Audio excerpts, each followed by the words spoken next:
También a veces en las lecturas pasamos de largo, como dice el argot futbolístico, pasamos de largo. ¿Podríamos poner la cita de donde está, de la que se acaba de referir ahorita el doctor? Sí.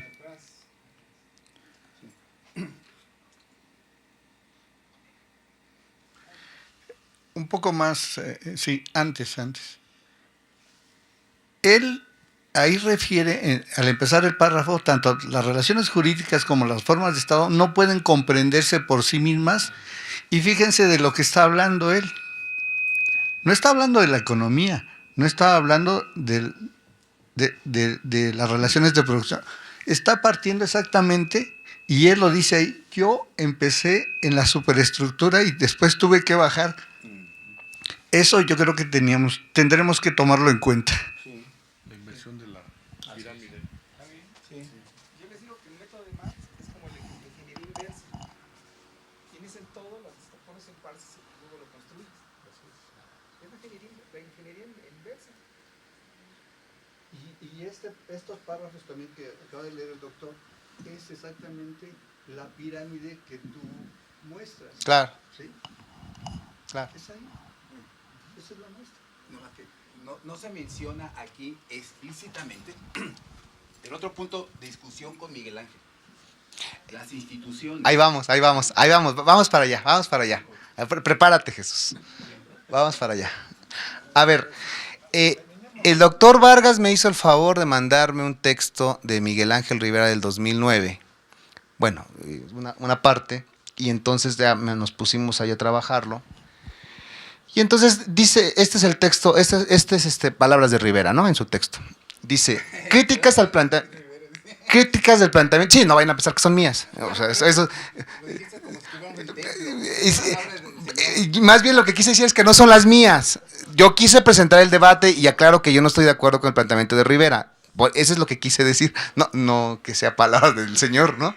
Entonces, son tres. Uno, la relación entre agente, estructura o problema de agencia que permite al concepto de sujeto social racional capaz de impulsar conscientemente el cambio histórico. 2. El curso teleológico del proceso histórico y la ubicación de una contradicción o gama de contradicciones que determinan el pasaje a un nuevo modo de producción al interior de la estructura, sin asignarle a los elementos de la superestructura un papel activo. 3. El patrón de formación de la conciencia social y la percepción de la realidad en conexión con la ideología, la praxis y el dominio de clase. Aquí puse a Gramsci porque él dice, a ver, a mí, yo no estaba en esa sesión que menciona el doctor Jesús Rodríguez, yo no estaba por acá, pero leyendo este texto que es de 2009, o sea, es posterior a lo que tú estás refiriendo, el texto es híjole, al empezar, yo no sé si te diste cuenta, José, al empezar es muy violento, pero muy violento con Marx, ¿no? Dice ¿no? O sea, dice, y quienes... Sí, no, le da durísimo a Marx, pero luego dice, bueno, esa es la visión del mainstream, ¿no? O sea, Marx está totalmente equivocado y es una bola de confusiones, así lo dice el texto, ¿no? Dice, pero bueno, esa es la visión del mainstream, ¿no? Entonces yo dije, bueno, entonces está diciendo que el mainstream no entiende a Marx y que él sí entiende a Marx y que es marxista, ¿no? La verdad es que su posición a mí me parece ambigua en este texto, porque hace estas críticas y dice, bueno, Gramsci avanza muy bien en eso, ¿no? Gramsci, ¿no? Al hablar de la superestructura y al hablar de la revolución pasiva y el bloque hegemónico, Gramsci avanza. Y entonces, para él el planteamiento de Gramsci y el planteamiento de Veblen son una crítica superadora de Marx, ¿no? Como se diría coloquialmente, pareciera que él no va a tirar el agua sucia con todo y el bebé, ¿no? O sea, va a retomar algo de Marx, en algunas partes lo menciona así. Sí, seguimos adelante. Dice, Pero esa es la parte de Gramsci. Dice, la conjunción entre dominio ideológico y cultural, más la capacidad de dirección política, es lo que permite a un sector de la clase dominante lograr la hegemonía, convertirse en un grupo dominante y abrir lo que hoy llamaríamos una etapa de progreso socioeconómico. Dice Gramsci dice al respecto que si la hegemonía es ético-política, no puede dejar de ser también económica, basada en el control que el grupo dirigente ejerce sobre el núcleo de la actividad económica.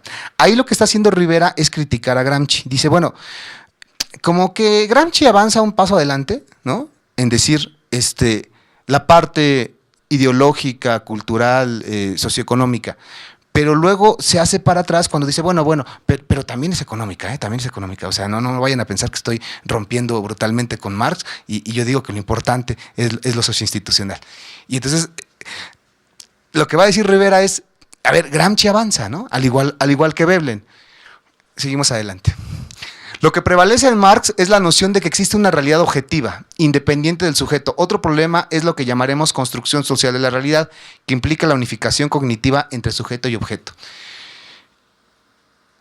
Y entonces lo que va a plantear Rivera, a mi entender, es que hay un importante papel de la persona en lo individual, del agente, ¿no? Dice, la teoría del funcionamiento de la mente que intento desarrollar es parte de una pregunta más amplia.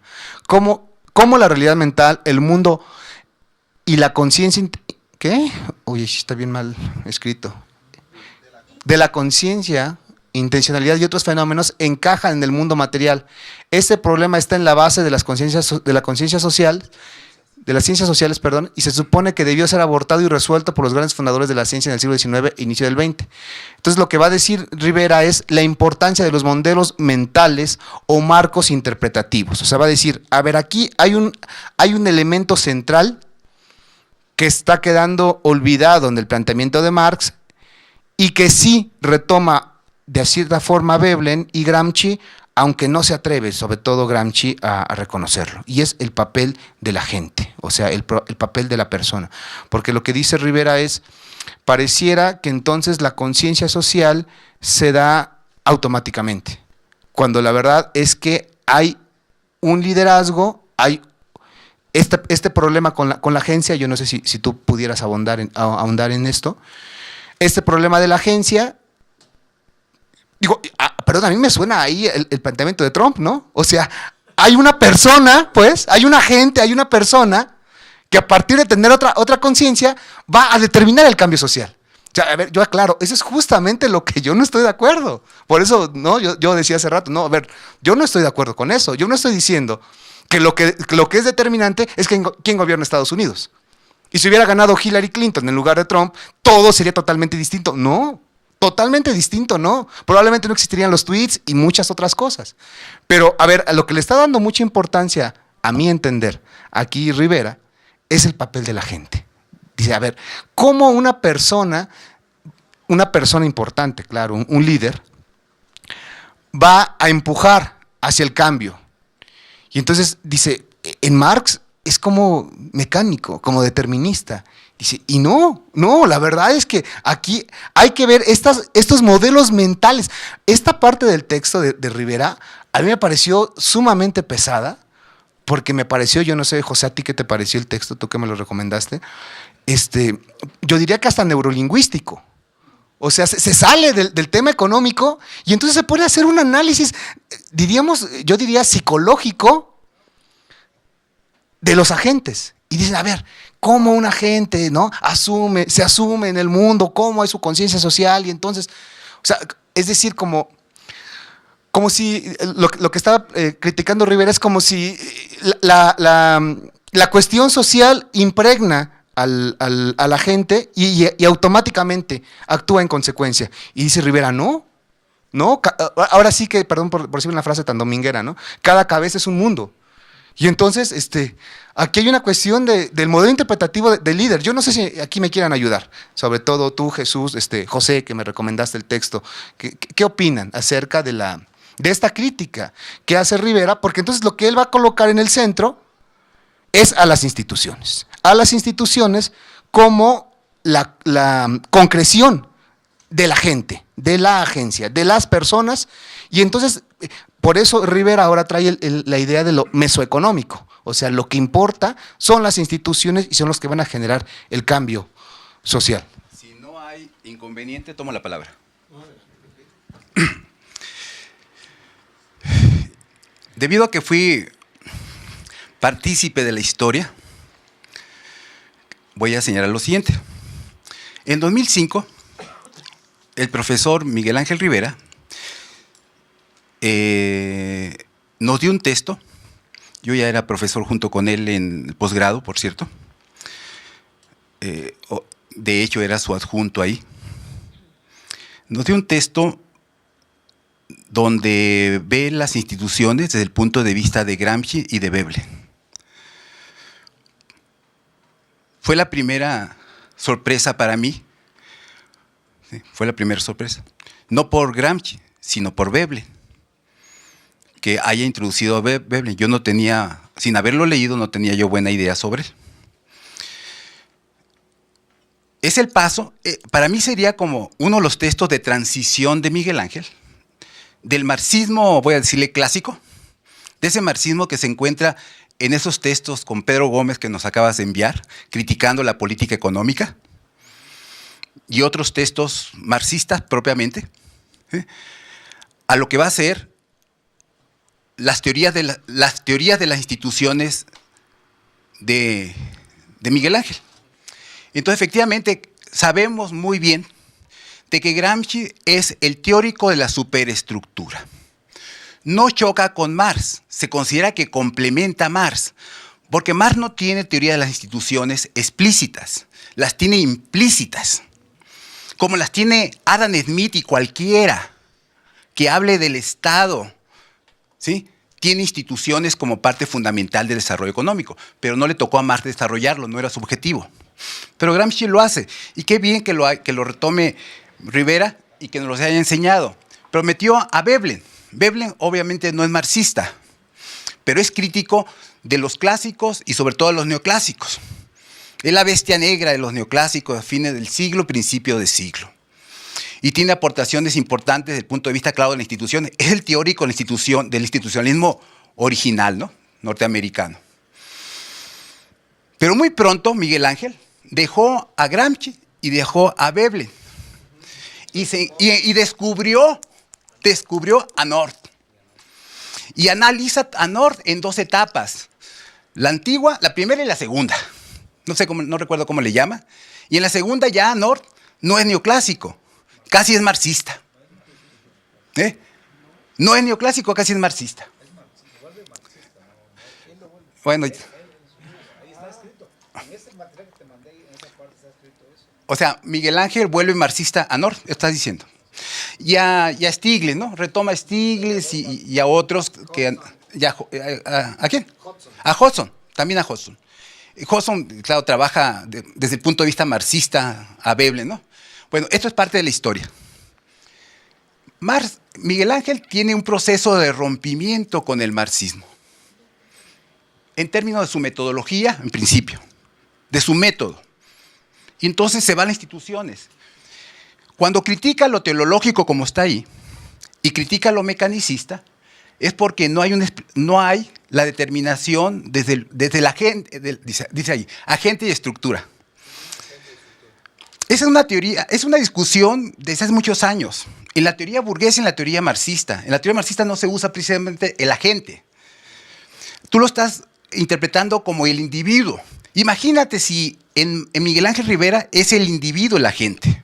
Eso se llama individualismo metodológico. Es microeconomía. Es el ciudadano personal, pues uno. No es el conjunto. Ahora, tú dices que es una cuestión como una interpretación psicológica. Por supuesto. Utiliza a Vygotsky. ¿Quién sabe quién sea? Ese, ahí está. Eso, pues, exactamente. Vygotsky, ¿sí? Para que veas, empieza a explicar los esquemas mentales, efectivamente, las ideas de los individuos, como agentes que pueden determinar. Se pasa de las clases sociales, ¿Qué es el marxismo? El marxismo es clases sociales, grupos. La teoría económica burguesa, no la clásica, la neoclásica, la marginalista, recuerden, es el consumidor, es el productor. Posteriormente, en la neoclásica se introdujo al Estado, el servicio público, el poder público. Pero es una explicación microeconómica. Después viene Keynes y supera eso dando explicaciones como los clásicos macroeconómicos, de agregados económicos. Pero entonces, por lo que veo, Miguel Ángel, ahora con su agente versus estructura, le da un gran papel al agente individual, con su mentalidad.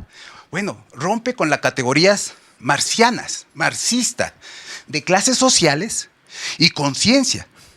Es cierto, la crítica que hace Veblen es que no hay un automatismo en la conciencia social, pero por supuesto, todos tenemos, siendo proletariados, no tenemos conciencia revolucionaria, pero esto también lo tenía contemplado Marx, pero por supuesto, y todos los marxistas sabemos.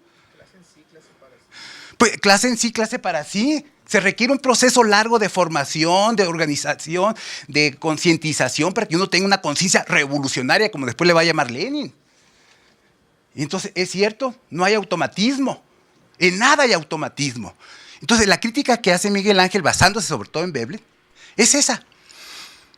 En que los marxistas son automatistas, en que ellos creen que porque ser una clase social se va a convertir en revolucionaria de manera automática. Es una tontería eso. Ni en Marx, ni en Lenin, ni ningún militante revolucionario que ha estado en partido sabe eso, sabe perfectamente eso. Porque mientras hay unos 15, 20 revolucionarios con conciencia, el resto no tiene conciencia de clase. Y se requiere un partido, una organización para su educación, para su concientización. Y ellos lo saben los marxistas. Entonces de repente Miguel Ángel, que nunca fue marxista activista, militante revolucionario, sino fue académico, de repente rompe con el marxismo y se pasa justamente a la otra parte. No se hace, sí, burgués, sí, teórico burgués. Iba a decir, no se hace burgués, sí se hace teórico burgués. Y pequeño burgués. Ahora, yo no estoy diciendo que sea mejor el teórico marxista que el otro. No, simplemente estoy describiendo. Ojo, no con esto quiero descalificarlo. Está bien, se pasó de la teoría marxista a la teoría neoclásica de North, por ejemplo. Está bien. Y explica el desarrollo capitalista con base a esa teoría. A las instituciones, todos sus libros son sobre instituciones. Ya la estructura económica no tiene un papel, ¿qué?, sino son instituciones. Y particularmente, después descubrió North en unos últimos textos, desde como 4 o 5 años, el poder político. Es increíble. Usted de ciencias políticas, Gerardo, de ciencias políticas. Es increíble. De repente, un economista descubre el papel del poder político. Es increíble. Cuando yo me enteré, dije, ¿cómo es posible? Es obvio que el poder político tiene un papel muy importante en el desarrollo económico.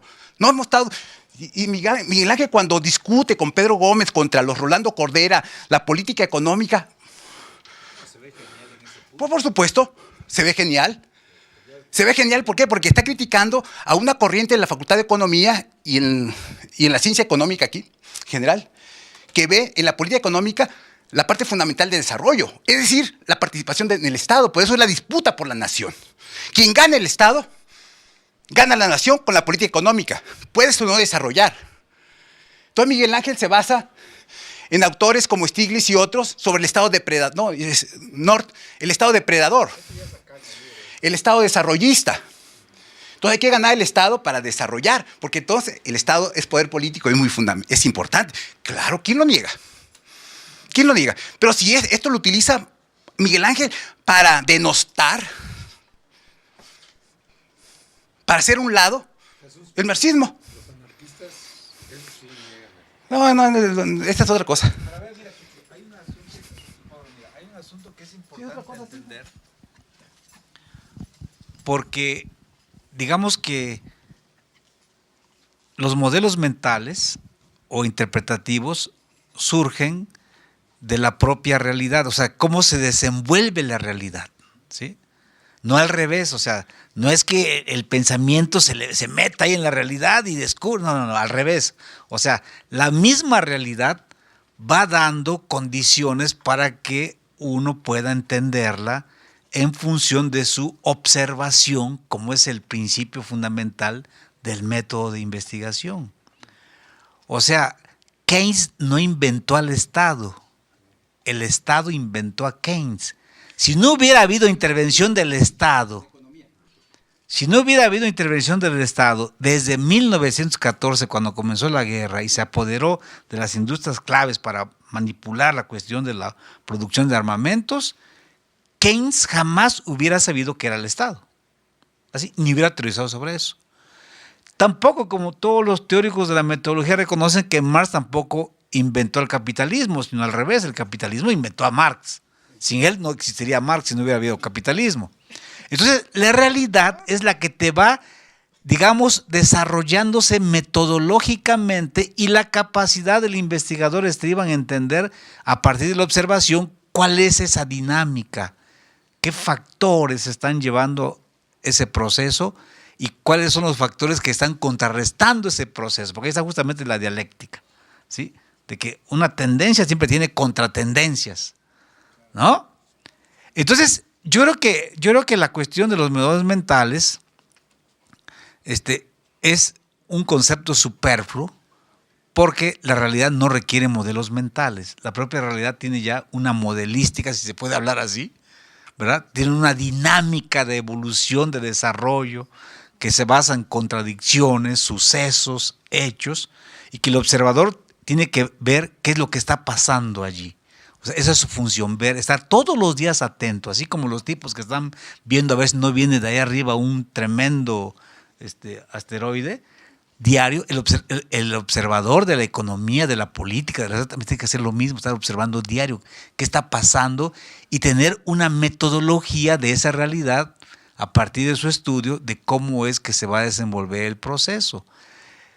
Pero entonces, aquí hay también un problema que Miguel Ángel no entendió, yo creo que en su exposición, de que para Marx la conciencia es que el hombre sea capaz de entender qué significa cada una de las cosas en las que se involucra, qué significa cada una de las cosas que él ve. Eso es la conciencia. Y eso lo escribe ahí en el primer trabajo que él hizo por escrito. Cuando era joven, creo que tenía 15 años, que le preguntaron, que le dijeron que qué quería en la vida, qué quería hacer en la vida. Es como de 35 páginas, está así en los archivos ¿cómo se llama? De la biblioteca Marx Engels. Es el primero, así. Tenía 15 años cuando escribió. Y ya tenía una visión tan desarrollada, porque además la gente de esa época, pues a los 15 años ya era vieja, mentalmente, ¿verdad?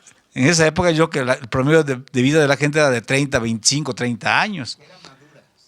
No, o sea, me refiero que mentalmente ya era vieja en su forma de pensamiento, pues, o sea, estaban ya ocupados en cosas ya de mucha dimensión. Ahorita nosotros somos una generación en la que estábamos ocupados de otras cosas cuando éramos jóvenes, pero ellos ya tenían ese tipo de formación, ¿sí? Entonces, para Marx, la conciencia es un acto deliberado de conocimiento.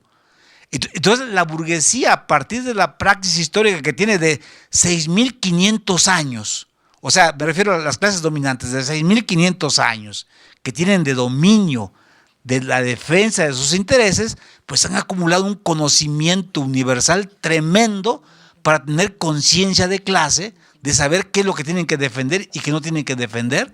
Entonces, sus acciones no son acciones espontáneas, sino son acciones deliberadas, conscientes, que van enfocadas siempre a defender sus intereses materiales y de clase. Entonces, esa conciencia la tiene bien clara la burguesía, ¿sí? Y lo mismo el proletariado, cuando se impone una transformación radical de la sociedad, también tiene que tener claro esa conciencia, porque si no, entonces cualquier idiota que viene y le dice, oye, estás equivocado, pues entonces el tipo agarraría de, sí, cierto, me equivoqué, ¿verdad? No, en política no existe eso. ¿Sí? En política no existe la cuestión de la espontaneidad en términos de proyecto. O sea, los proyectos son conscientes, estén equivocados o no estén equivocados, son conscientes. Entonces, las acciones de los individuos desde el punto de vista del cambio social son acciones conscientes, porque si no, Maduro ya hubiera sido derrotado si no hubiera creado mínimamente una base social consciente que lo apoya a diestra y siniestra, aun cuando en la televisión, cuando los medios, etcétera, anden diciendo cosas horribles de él. ¿Qué quiere decir eso? De que el papel de la conciencia sí es fundamental para la transformación social. Y también el papel de la conciencia desde el punto de vista de la clase dominante es fundamental para sostener un régimen. Dejo aquí mi intervención.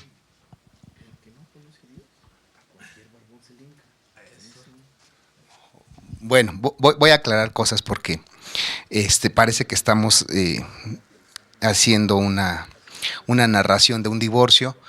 Y bueno, en parte sí, digo, he de reconocer que a mí como a muchos de los que están aquí presentes, pues nos afectó esta ruptura. Yo fui asesorado de Miguel Ángel en la licenciatura, fue un maestro que me ha formado durante todos estos años, y Dabat también, Dabat más, ¿no? Entonces, bueno, pero no era esta la intención de venir aquí a presentar una discusión con Miguel Ángel ausente, no era esto, sino ¿por qué sacar esta idea de las instituciones, de la gente? A ver, porque lo que yo observo, insisto, yo cuando escribía esta tesis doctoral, no estaba este problema, no existía Trump, no existía la posibilidad de que ganara López Obrador, no existía un cambio en el Telecán, nada de eso existía.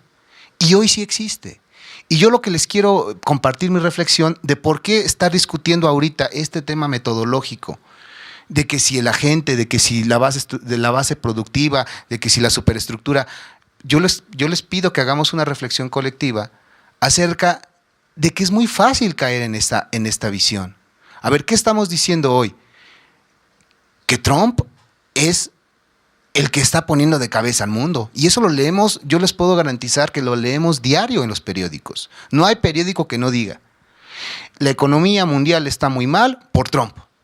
Oiga, no es cierto. Si no, entonces estamos cayendo en esa visión de la gente, de que todo estaba bien, pero llegó un loco y todo lo descompuso. No es cierto. A ver, como bien lo dijo ahorita José, Trump representa a una base material particular, a los intereses de Estados Unidos. Y entonces nosotros nos enojamos porque no representa a nuestros intereses como mexicanos. Pues no tiene por qué representarlos. Él es el presidente de Estados Unidos y él representa las necesidades de ellos. Y asimismo, yo les quiero pedir que reflexionen acerca de lo que ha pasado en las últimas elecciones presidenciales en México.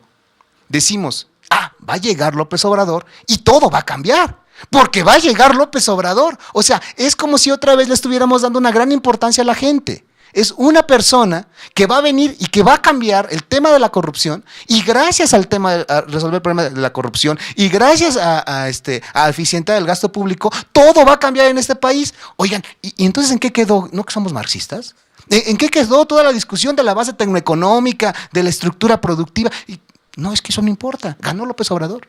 Y a partir del 1 de diciembre este país va a cambiar totalmente. A ver, eso era la necesidad de presentar esta discusión. No pelearme con Rivera ausente de una manera que, perdón a ustedes que a lo mejor no lo conocen, les puede parecer hasta grosera, gandalla. No es eso. Yo no tengo ningún problema con el profesor, yo lo respeto, sigo trabajando con él, pero más bien es mirar esta metodología de cómo estamos viendo el mundo. A ver, el problema es que hay un problema en la economía mundial. Hay un agotamiento del neoliberalismo y un agotamiento de esa base tecnoeconómica que llevó al gran crecimiento de la economía, en particular estadounidense, que hoy está agotada y que el neoliberalismo está obstaculizando su avance. ¿Qué hay en el caso mexicano? Pues que tenemos una base tecnoeconómica, la verdad, bastante mala. Me gustaría que pasaras a la gráfica de la productividad. ¿Te vas a brincar muchas? Y entonces yo digo, ¿cómo abordamos?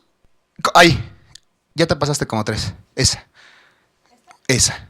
A ver, ¿cómo empezamos entonces a aterrizar toda esta discusión teórica al tema de México-Estados Unidos? A ver, miren dónde está. Con datos de la OCDE, ¿dónde está la productividad de México y dónde está la productividad de Estados Unidos? O sea, hay una diferencia radical. Entonces, cuando queremos decir la base tecnológica